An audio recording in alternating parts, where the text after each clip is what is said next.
Welcome to Beyond the Breakwater, where just beyond the crashing waves of fear, discomfort, and doubt lies the greatest potential for life transformation.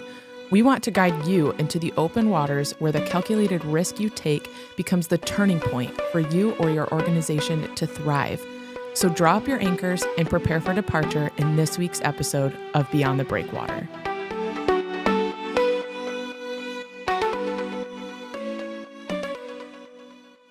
All right, we are back with another episode of Beyond the Breakwater. I am Lyndsay, and this is Ed. Ed, how are you? I'm doing great, Lyndsay. How are you doing today?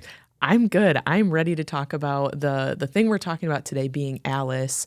So earlier on in this podcast, I think it was episode 4, but don't quote me on that. But towards the beginning of this, we talked about Alice, giving the analytics to who Alice is, some of our experience with identifying Alice and working with them.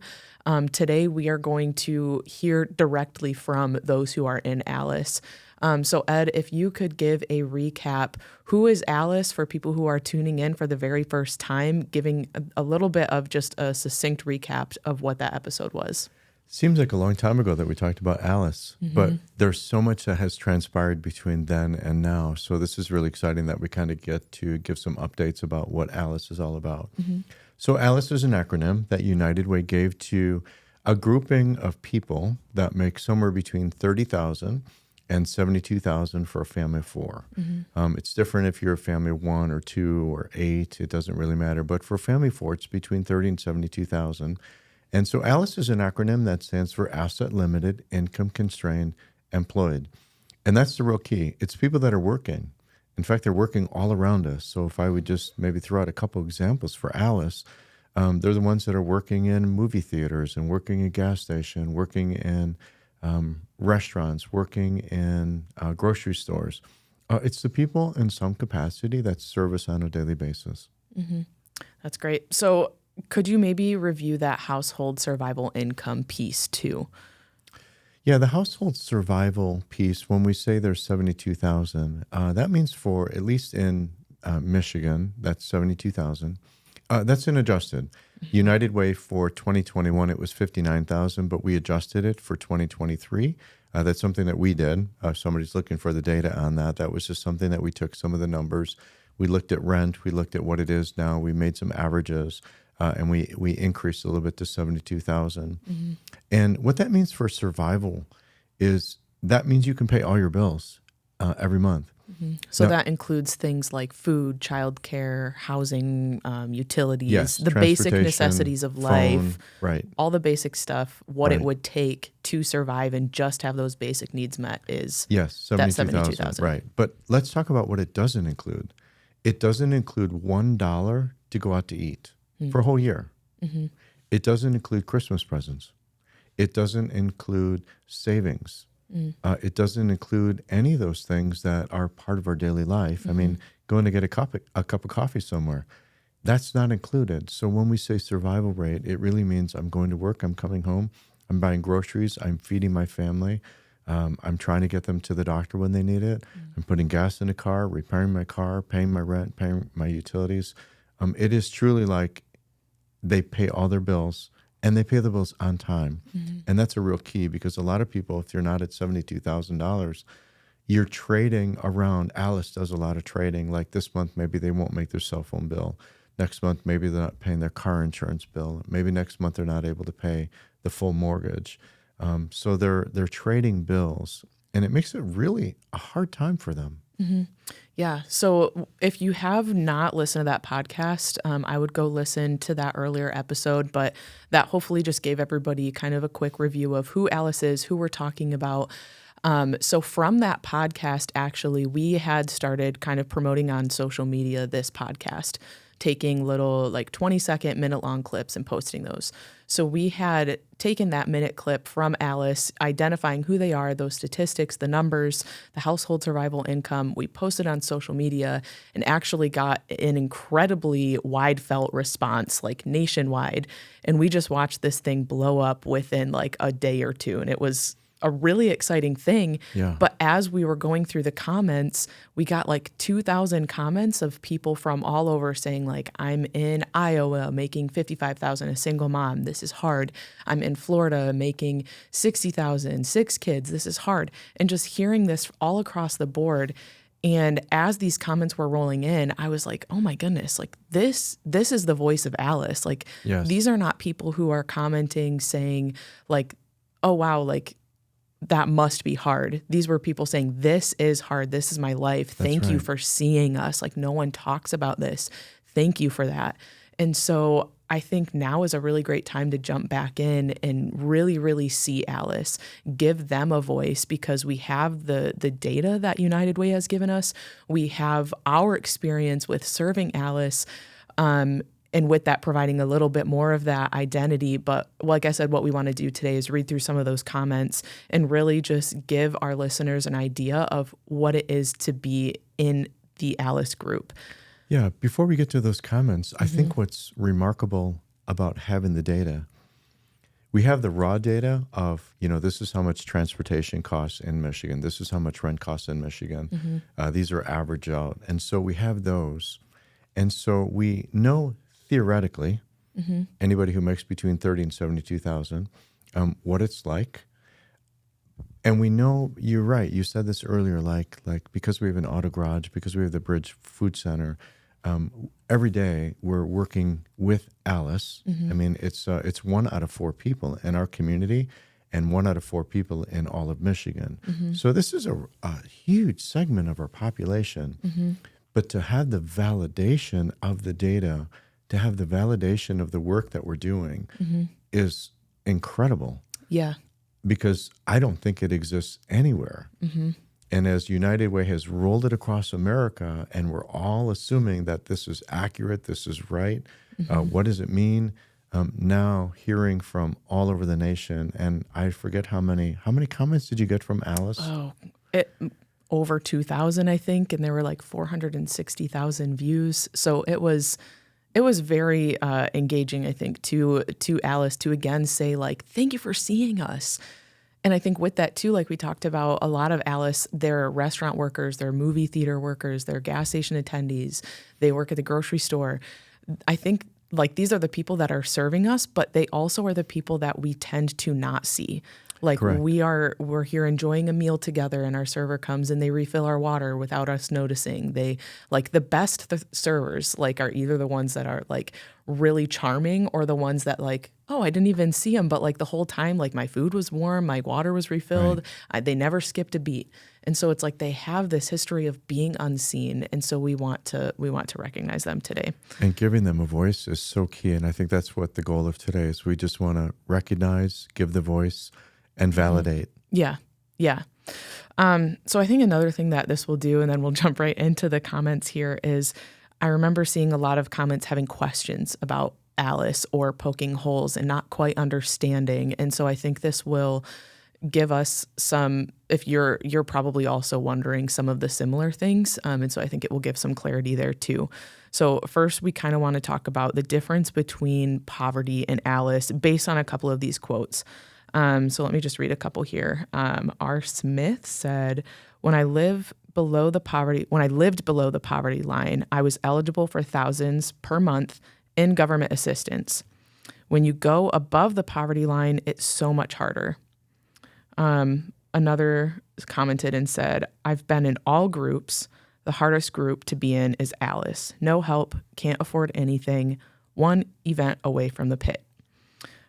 So Ed, can you reflect on that, comment on that? Yeah.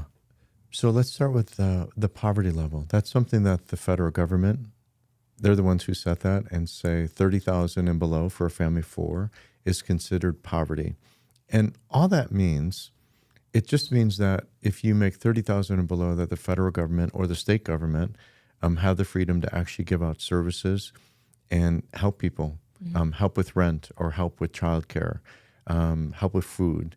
Here in Michigan, we have the Bridge Card, and other places it might be called something different. So you have to qualify based upon the federal poverty level. It also means that those services that you're going to be getting from the government, the state or the federal, are free. there's no charge for any of them. So if we would almost start with maybe our first difference between Alice and those in poverty. In poverty, you're getting your services, but they're free. Like you may be getting a grant of some sort for housing. You know, like somebody from the government is paying maybe 80% of your housing and you're paying 20%. But as soon as you move above that 30,000 for a family of four and you start working, they take it away. If you are getting a bridge card and you have food, we've watched this in our town that people are getting about $300 to $400 a month in help with food, and they started to work. And within a couple of weeks, it went from like $400 down to $25. And they were kind of like, oh my goodness, what just happened? I just lost all of my benefits. Yeah. Now I have to start earning them, and I'm not getting them free anymore. And then it's like food options. Like think about grocery stores. It's like you've got Meijer, you've got Kroger. Aldi's probably like one of the cheapest for people, but even at that, you're spending still quite a bit on groceries. Right. So there's not really, as you're going up in income, there's not an accommodating grocery store that is for that Alice group. Like it just, you jump immediately from like bridge card and food giveaways to full price retail. That's right. And I think that's where what we've tried to do, which I think we're trying to encourage churches across the nation, because churches can do something that nobody else can do. Stand in the gap and make the unaffordable affordable. That we stand in the middle. And I think this is what's wonderful about what we do, that we're not retail, but we're not free. So we're trying to be in a place where, like the grocery store, we pay 5 cents over what we pay for it. And so it makes it like, oh, now I can actually afford it. I think meat is going for like $2.94 a pound for ground beef. That's reasonable, because we know it's $5, $6, $7 in different places around the country, but we're able to sell it for about $2.94 a pound. Yeah. So that's what it's going at wholesale, is like the $2.60. And then at wholesale, and then you can mark it up just a little bit. Just a nickel. We do it a nickel. But in Meijer, it's $5 or $6. Yeah, it's a whole lot more money. So this is what the church is able to do when we're serving Alice, is to really help and make the unaffordable affordable. Because imagine if you just start working. If you've been in poverty and now you start working, if you work 5 hours, just 5 hours, you're not making enough to replace your bridge card for food. You're not making $400 in 5 hours, but all of a sudden now you're actually, you went backwards. You actually have less money to spend. You have less food than you had then if you were on welfare of some sort. Yeah, I think that's a really great transition point to jumping into another comment from that TikTok, that social media clip we posted. Kayla said, when you only make just enough not to get any government assistance, it's really difficult. Daycare alone is astronomical, let alone food cost. So here she's talking about a couple of those basic needs, like food cost, childcare, astronomical. Like those are two basic necessities, and coming right out from the government assistance line, her life is not better off for making $1 extra or making into that next bracket. Do you have any like commentary on that piece? Like what are some of the basic needs too that other people have that are unmet? I do, because we actually just looked at these numbers just yesterday. What is child care here in Midland, Michigan? It's $11,000 per child for child care. So if you're under the poverty level and you're getting help with all of these things, and now you start working, how many hours do you have to work now to just pay for your child care? So, and that seems to be what's happening. Like I have to work a lot of hours just to pay for one thing, not food and rent and everything else. Yeah. So there's one more thing I want to just share. It was just a couple of years ago, we saw this great big push. We saw signs all over Midland, pay $15 an hour, pay 15. So all of a sudden, all of the fast food restaurants, everybody was raising it up to about $15 an hour. And I think everybody was thrilled. They're like, woohoo, I'm making $15 an hour. Well, $15 an hour is poverty. That's right at that $30,000 a year mark. So by encouraging everybody, wow, now everybody's going to do great because they're making $15 an hour. No, actually, that's the starting point for where poverty ends and Alice begins, right at that $15 an hour mark. So I think some of the refuting comments in this also were people hearing that and saying like, okay, well then you're not supposed to just have a job at McDonald's the rest of your life. Like go to college, get an education, get a higher paying job. So why is that unattainable for Alice? Lyndsay, I can just tell you from experience we work within Alice and all of the different things we're doing every day. People get trapped. Mm-hmm. The reason why they're not going back to school to get a degree is because of life. Because now, according to policies, anybody who works over 30 hours in any business that has over 50 full-time employees, they have to provide healthcare benefits. And so a lot of times businesses will cap somebody at 30 hours. And so you may be working for an employer, even if you're making $20 an hour, but now you're capped. Mm-hmm. We can only give you 30 hours a week. Well, that's not going to cut it. So now people have to find 2 jobs. So now imagine juggling 3 kids, 2 jobs, and your schedule, your life just became almost impossible to manage. Mm-hmm. And you have maybe 1 income.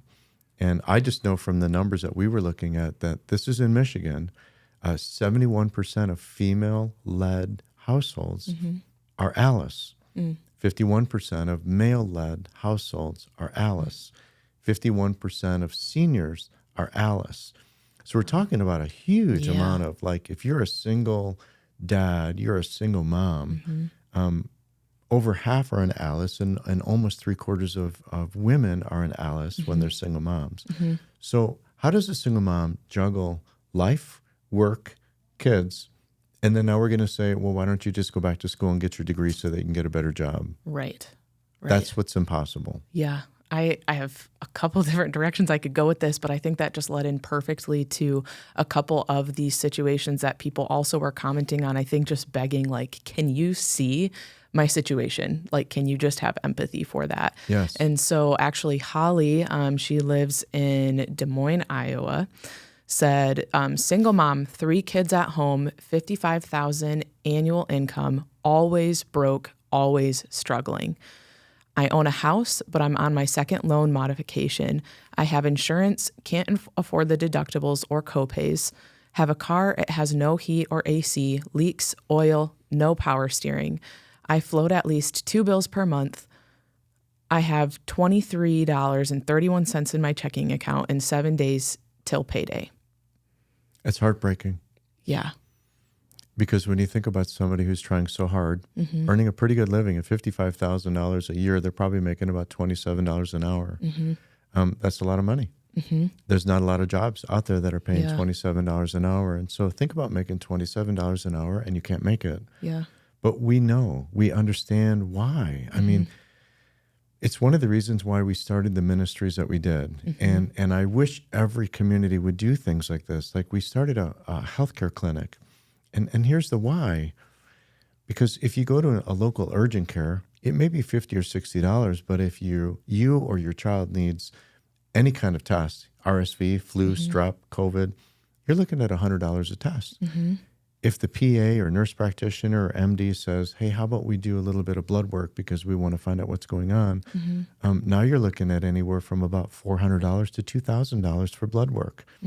So all of a sudden, any little bit of money you had just vanished. Right. Or you wind up in the emergency room. If it's just an upper respiratory, it's $600. Anything a little bit more than that is usually about $2,400. So it becomes impossible. Like, oh, okay, I'm starting to make some headway. I'm doing well. My car just broke. Yeah. I just heard this morning, somebody called us up and said, this is what I'm told needs to be done in my car. And I'm Alice. And we said, well, how much was the quote? $1,600 for the job. Wow. And we looked at it and we did everything that we do and how we help Alice. And we can do it for $800. $800 is still a lot of money. But $1,600? That's a lot of money. And so we're not faulting anybody. Everybody wants to make a living. Yeah. Because we know other mechanics are in Alice too. So we're not trying to take from them and say, hey, you're charging too much. We're just in a society that everybody's just trying to survive. Yeah. Some are doing well, but the majority of people are really just working, trying to survive. Right. And then life happens. Right. And that's the thing. It's like you can do a fine job at maintaining and surviving and paying bills paycheck to paycheck. But it's like, what happens when, like Holly, like she has 3 kids, like what happens when one of her kids needs a little bit extra to eat? Like Right. what happens when her kid gets sick? What happens when she gets sick? Right. A lot of the times we'll read some of these quotes too, but they're making trade-offs. You know, the parent might get sick, but they put their health on the back burner because they know their kid needs to eat, or Right. when something happens like that. So a couple more of these quotes too, just talking about like that feeling of like trapped, like one incident away from financial ruin. Someone said, we're barely surviving, and anything that happens unplanned makes it so we can't even do that. My HVAC just died and I'm completely screwed now. Surviving because we don't really have a choice. We just get by and hope we don't end up in the hospital or in a car accident. Someone else said, I make $40,000 a year and we're a single crisis away from everything falling apart. Someone said, one emergency away from losing everything, the paycheck to paycheck. I think that's a lot of people. Mm-hmm. You know, back in October, all the COVID money ran out that everybody got, you know, the stimulus money that they got. Yeah. It all ran out in the middle of October. They could kind of watch the data from when people got money, they put it in their savings account and they'd be living off of it. Mm-hmm. It's all run out. So now we're just right there at the brink, maybe a couple months after this, that people don't have the savings. Savings have dwindled. Credit card debt has gone through the roof. Now look at all these student loans that have been like on pause for a long time. Now they're all starting up again. So it's like one thing after another thing just for normal things. And you're right, when the car breaks, that's sheer panic. I feel so bad. Sometimes people will come in and say, I heard a squeak. And I'm in sheer panic. And we're like, well, why? And they're like, well, I'm so scared because I heard a squeak. And what happens if I lose my car? If I lose my car, I lose my job. If I lose my job, I lose my home. If I lose my home, they're going to come take my kids away. And if they take my kids away, I'm probably going to wind up going on drugs again. Yeah. And I'm like, well, how long does it take you to go from here to there? They're like, about 3 seconds. So I said, so you hear a squeak and you see yourself homeless and on drugs without your kids? They said, yes. Lyndsay, I can't imagine. Yeah. I just can't imagine what people are going through each and every day, struggling to survive. And I don't know what the answer is. I just know that in our little neck of the woods, we've decided we're going to do something about it by making the unaffordable affordable so that people can simply live. Yeah. Yeah. And I think in that scenario too, it's like cars, like anybody can experience the inconvenience of a car, and that's just a bad day. It doesn't matter how much money you make. That's a bad day when something happens. But the differences of that like 0 to 60 thought process for those who are just scraping by, like this is not just an inconvenience. This is someone's entire livelihood. This is what affects their jobs, their homes. Like this is what we hear from people that we're serving every day. And it's not that if they find themselves in that situation where something happens with their car, they lose transportation, they lose their job, they lose their house. Like they're not lazy. They're not mismanaging their money. Not at all. It's just life just happens, and just certain set of circumstances in the right time, it could happen to anybody. Right. That's exactly right. I mean, we watch it every day. We watch people struggling. It's just so heartbreaking. Yeah. I wish churches would really tune in right now and listen.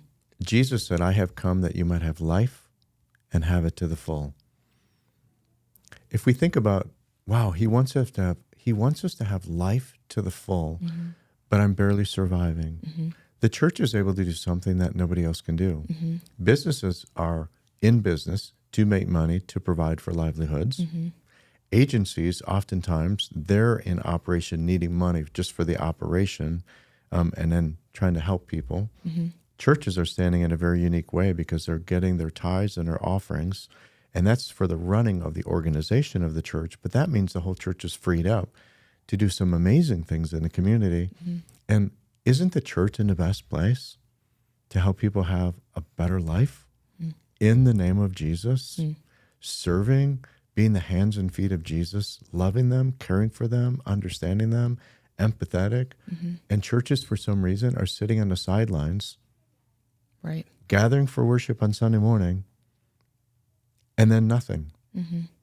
And yet churches, in my opinion, are the answer. Mm-hmm. Yeah. And here's the thing, like all of these comments came in and I'm like, these are people that are just crying out for help. Like they're pleading for somebody to see them and to help them.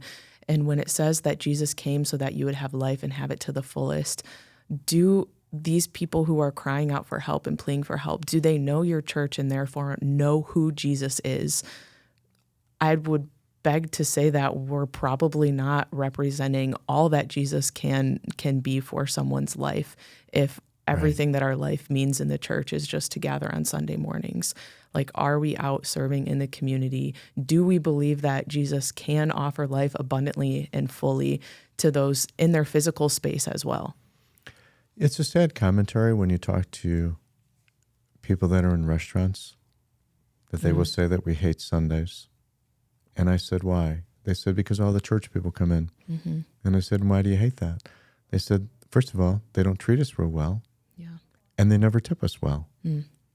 So here's people that are trying to make a living, trying to survive. You just came from church. You can be the hands and feet of Jesus. Mm-hmm. And you're not going to tip them well when these are the people that are serving you. Yeah. And you have a chance to be Jesus to them. Mm-hmm. And instead of being Jesus to them, they're like, I wish you never came in. Mm-hmm. I'd rather have an unbeliever than a believer coming from church to serve. Mm-hmm. There's something so wrong with that. Yeah. The church should be leading to serve and to care for people. Yeah, absolutely. So let's go into that unseen place of Alice, because I think they're kind of what we're saying they're widely forgotten. A lot of agencies, the government, churches are all serving those who are in poverty, which is in Michigan only 13%. But here are some of the comments that people had said in regards to being unseen. Stephen said, Alice is real. We're right here. Someone said, we're drowning and nobody cares. Jenna said, I work and I'm not surviving well. I have to go without food just to pay the bills. No one cares, though. Michelle said, this is the first time I've seen Alice mentioned online. More people need to know about this. So again, it's like these are people who are like, would you please see us? Just notice us. Mm-hmm. And we are, but it's not enough. Jesus talks about that. It's not enough to say, be warm and well fed and send them away. Mm. But I think let's just talk for a moment.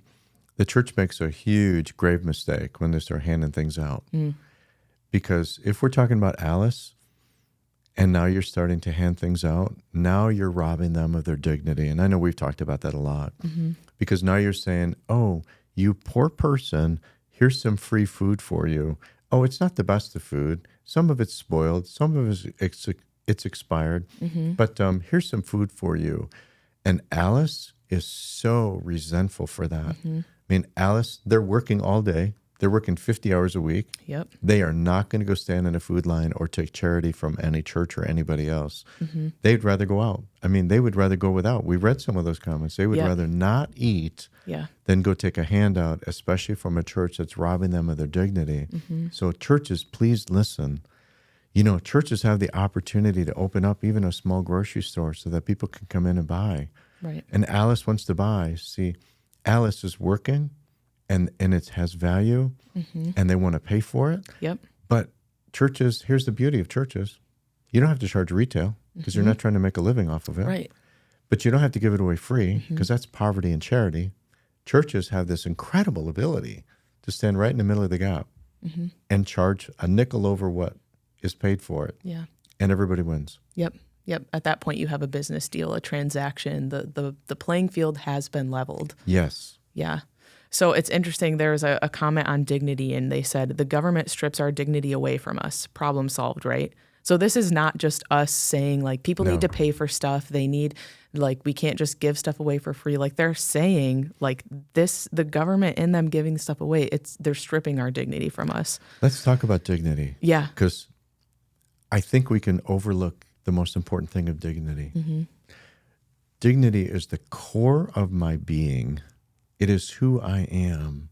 I have worth. Mm-hmm. I have value. Mm. When you hand something to me and you treat me less than, you're making somebody feel worthless, devalued, not important, that they need something now.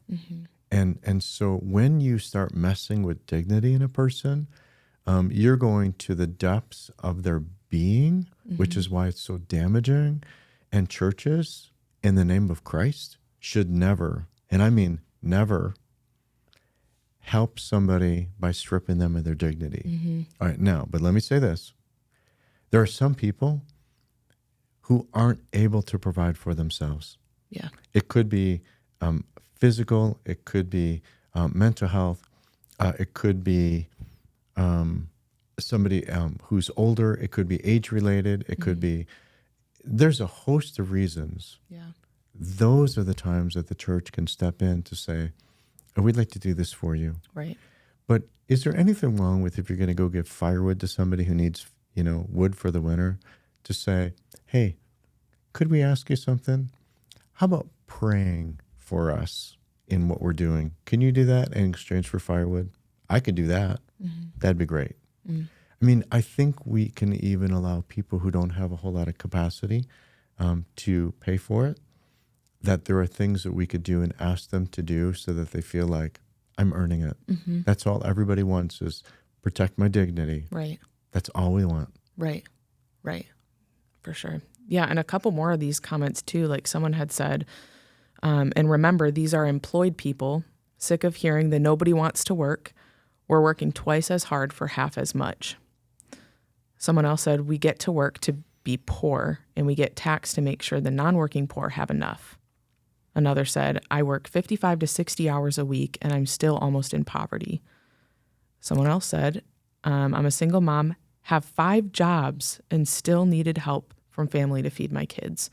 So I think the key being like they're employed, like these are people that are working. But I think in that too, you're just seeing the dignity piece as well. Like, remember, we're not lazy. Remember, we're not worthy of just free or expired or like your leftovers. Like, we are working to pay for the things that our families need. Lyndsay, we employ people that are in Alice. I will tell you that they're some of the hardest working people that I've ever met. When they're sick, they come to work. That was this morning. I stopped out at the garage. Somebody came in. I said, how you doing? When they walked in, they said, well, I'm not feeling the best. But you know why they're there? Because they need to work. Right. And even though they're not feeling real well, I mean, somebody who maybe makes, a higher income can say, I'll take the day off. I'll take a PTO day, personal time off, and they'll go home and rest. Not so for Alice. They need to work. And so they need to show up and push through it. And that's why I believe that they are the hardest working segment of the whole population. They're the ones that we should respect the highest and not judge. Be more empathetic. They want to change their circumstances. They really want to make $30, $40, $50 an hour. They're not given the opportunity oftentimes. It might be an educational thing. It might be they just have to take care of their kids and they don't have the time to put in to do what they maybe is being asked of them, and they just can't do it because it's just not possible. Right. They're working the hardest. You know where we see this? This is interesting. At the grocery store, at the bridge, we take care of a lot of big box store employees from grocery stores. They're employed, and we don't have to name them, the big box grocery stores. They work there all day long. And then they come and they shop at the bridge. And they come in with their, their shirt on that says where they work. And we love and care for them. And they usually say, I wish I didn't have to be here, but I can't afford the food of where I work. And we don't get a discount enough that makes it worthwhile. So we come here and shop at the bridge, but then we go back to the big box store and we work for a living. Wow. That's heartbreaking. Yeah. Imagine not being able to afford the food of where you work. Right. Right. The people that you're serving, the things that you're putting out, the things you're restocking the shelves with. Like, you're like, I can't have this. And people who can pay a little more are saying it's too expensive. It's too much money. Inflation is hitting everybody. But yet the people that are serving us in those grocery stores, we're not even paying a livable wage. Wow.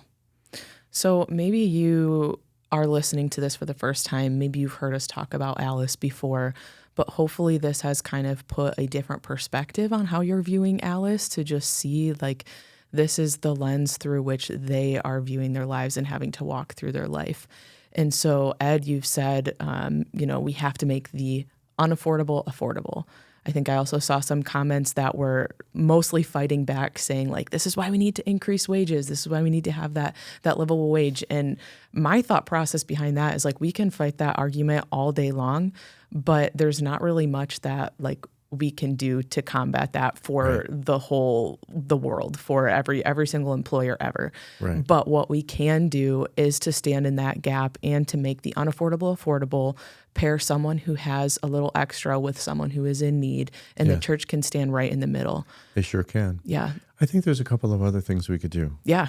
So before people go, like as people are like leaning in right now, like talk to the churches, talk to the people who are having their heart beat for the people who are unseen and forgotten. Yes. I think one of the best things we could do, everybody, church or no church, it doesn't matter who you are, start really loving people. That when you're at the grocery store and you're standing in line and the person that's serving you is having a hard day, can you stop and care for them? Can you tell them, thank you? Can you encourage them and say, you're really doing a great job? Can you buy a gift card for that grocery store? Right there. Just have them, maybe just a $15 gift card. And after they do it and you pay for it, you hand it to the person who just served you and say, this is for you and for your family. I just want to say thank you. I would tell everybody we're getting into a cashless society, but put cash in your pocket. Because it's really hard to help somebody if you're in the grocery line, like you see somebody putting things back. You know, you got a 5, you got a 10, you got a 20, and you just kind of slip it to the person and just say, here, would you put this towards their groceries? Or you're in a restaurant, and I know how it is for me. Like, I'm limited how much tip I can do, just with the church credit card. And so we always tend to do 20% tipping, but I always have cash because I know the people that are serving us, we ask, how are things going? How's your family going? How's this? And a lot of times they'll tell us, oh, it's really slow. I know what that means. I'm not making a lot of money. So always have money in your wallet so that even after you do the 20% that you can do, you put more on the table. Be generous, be empathetic, be understanding, be loving, be kind, be patient. Thanks for tuning in to this week's episode of Beyond the Breakwater, a podcast of Elevate Community Ministries. Don't let the conversation stop here. You can email us at hello@beyondthebreakwater.org. We would love to chat with you, answer questions, plan a visit, and help you take your next step. We'll see you next week.